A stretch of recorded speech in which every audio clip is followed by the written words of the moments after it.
अस्सलामु अलैकुम वरहमतुल्लाहि वबरकातुहू। ये ऑडियो आप तमामी हज़रात के लिए है और बहुत ज़रूरी है कि आप अपने आने वाली नस्ल को इसे सुनकर बचा सकते हैं। लिहाजा आप अगर हमारे पेज पर नए हैं तो हमें फ़ॉलो कर लें ताकि दीनी ऑडियो या वीडियो आने पर आपको उसके अपडेट्स मिलते रहें। असरे हाजिर में आए दिन इर्तदाद के मामलात पेश होते रहते हैं। मुस्लिम लड़कियों का इर्तदाद का एक अहम और संगीन मसला है। जितने मुंह उतनी बातें, हर कोई अपनी सोच के मुताबिक इस पर तबसरा कर रहा है। कोई कहता है कि मुसलमानों में काबिल, बासलाहियत और आला तालीम याफ्ता नौजवान नहीं होने की वजह से मुस्लिम लड़कियां मायूस होकर गैर मुस्लिम लड़कों से दिलचस्पी ले रही हैं। एक मखसूस केस में किसी का कहना है कि मुसलमान पड़ोसियों ने और मुस्लिम माशरे ने एक गरीब और यतीम मुस्लिम लड़की वालों की मदद नहीं की और ना उनका ख्याल रखा। फिर जब लड़की पढ़ लिख कर बड़ी हुई, लड़के ने मुस्लिम लड़की की मदद की, जिसकी वजह से लड़की को मुसलमान से नफरत हो गई और वो अपने गैर मुस्लिम हमदर्द और गमखार से शादी कर ली, जो दरअसल ज़िना और बदकारी है, क्योंकि किसी काफिर व मुश्रिक के साथ मुस्लिम लड़की की शादी हो ही नहीं सकती। अपनी खुफत मिटाने और ज़नाकारी पर पर्दा डालने के लिए उसे शादी का नाम दे दिया है, जो सरासर नाजायज़ व हराम है। मुस्लिम लड़कियों के इर्तदाद के लिए कोई मुस्लिम मुआशरा को, कोई मुस्लिम तंजीमों को, तो कोई उलमाए किराम को तनकीद का निशाना बना रहा है और उन्हें जिम्मेदार समझ रहा है। गर्ज़े ये मुख्तलिफ लोग मुख्तलिफ उल्टी सीधी वजूहात बयान करके अपनी अपनी दानिशवरी जिता रहे हैं। कई लोगों को वीडियो बनाकर सोशल मीडिया पर आने और नामो नमूद हासिल करने की लत लग गई है। मुर्तद होने वाली लड़कियां और उनके वालिदैन यह बात बताने या मानने को शायद तैयार नहीं है कि असल वजह उनके दीन से दूरी है और बेपरवाह और बेराह रवी है।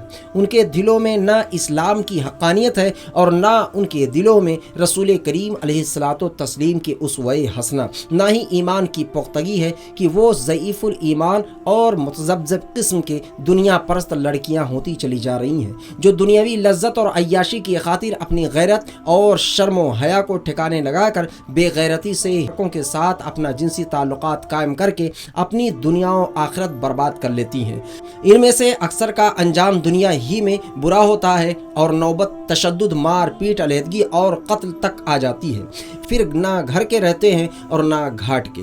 आजकल बच्चों को तालीम दिलाना इतना मुश्किल नहीं है जितना कि उनकी सही और इस्लामी खतूत पर तरबियत करना है। उन्हें अच्छे अखलाक व आदाब सिखाना, उनकी तरबियत करना और उन्हें बुरी सोहबतों और बुरी हरकतों से बचाकर नेक साले और बा किरदार बनाना एक सख्त मुश्किल काम है। जदीद टेक्नोलॉजी, इंटरनेट, व्हाट्सएप और मोबाइल फ़ोन जैसे फेसबुक वगैरह, ट्विटर, इंस्टाग्राम जैसे मोहलिक हथियार को बच्चों के हाथ न आने दे, जिन्हें बड़ी गैर जिम्मेदारी के साथ और बेदर्दी के साथ आज़ादाना तौर पर जो नौजवान लड़के लड़कियां इस्तेमाल करती हैं और बहुत से बच्चे, कमसिन बच्चे भी इस्तेमाल करके गलत रास्ते पर चल देते हैं और शर्मनाक हरकतें करने लगते हैं। दफ्तरों में इख्तलात और बेहुदा ज़रूरियात से ज़्यादा बेतकल्लुफ़ी, जिनसे शर्मो हया और गैरत मुर्दा हो रही है, उसके बदले ज़िल्लत और रुसवाई की चादर ओढ़ते चले जा रहे हैं और अक्सर माँ बाप अपनी औलाद को कंट्रोल करने में नाकाम हो रही हैं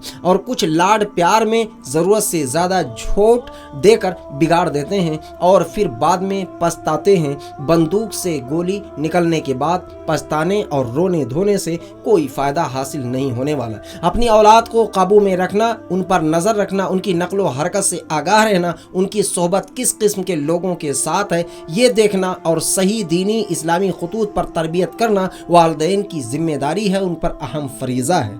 ऐसी ही आला तालीम जिसके हासिल करने में दीनो ईमान को खतरा हो, तर्क कर देना ही बेहतर है। बच्चों की, चाहे वो लड़के हों या लड़कियां, बुलूगत के बाद जल्द से जल्द शादी कर देना माँ बाप पर फ़र्ज़ है। बुलूगत के बाद माँ बाप ने शादी में टाल मटोल और आमदन देर की اور اسی دوران اگر بچے کسی غلط راستے پر چل پڑے تو اس کے ذمہ دار اور گناہوں میں شریک والدین بھی ہوں گے۔ اس لیے جلد از جلد شادی کر دینے کی کوشش کرنی چاہیے۔ مسلم لڑکیوں کے معاشرے میں کمی ہے، نہ مسلم لڑکوں کی معاشرے میں کمی ہے۔ بس ذرا اپنے شرائطوں اور انتخاب کے معاملات میں تھوڑی سی نرمی اور لچک پیدا کرنی چاہیے، جس سے رشتے بآسانی طے ہو سکتے ہیں۔ لڑکی اور لڑکے کے انتخاب میں ہمارے ناز و نخرے بہت زیادہ نامعقول ہوتے اور مطالبات، غیر واجبی شرائط وغیرہ بھی رشتوں کے طے ہونے میں مانع ہیں۔ عموماً ہماری نظر لڑکے اور لڑکی والوں کے مضبوط مالی موقف پر ہوتی ہے،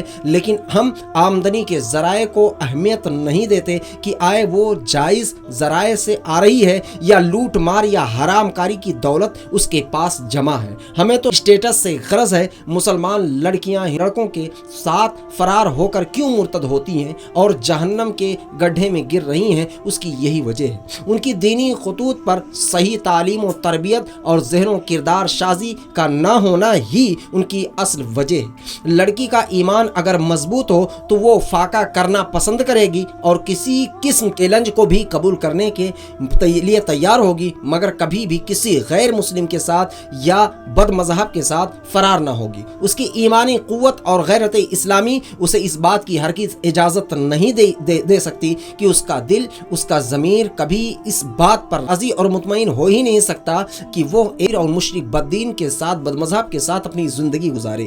مسلم معاشرے میں طلاق کی شرح جو کبھی نہیں کہ برابر تھی، اب تشویشناک حد تک بڑھ گئی ہے۔ اس کی وجہ کیا ہے؟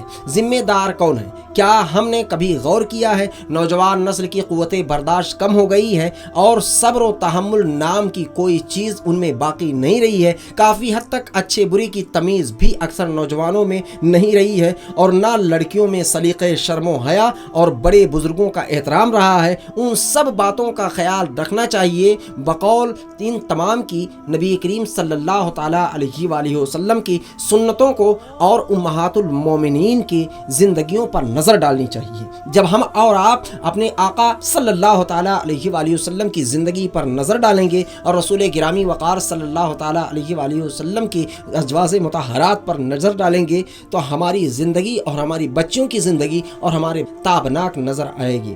ہمیں معلوم ہونا چاہیے کہ ارتداد کے معاملات آئے دن بڑھتے چلے جا رہے ہیں، اور جس طریقے سے غیروں میں آج ورگلا کر ہماری بچیوں کو بہلا پھسلا کر اس طریقے سے ارتداد میں ڈالتے چلے جا رہے ہیں اور انہیں مشرک اور بددین بناتے جا رہے ہیں، جہنم میں انہیں ڈھکیلتے چلے جا رہے ہیں، اس کی ضمانت کون لے رہا ہے اور کون ان کو سیدھے راستے پر لائے گا؟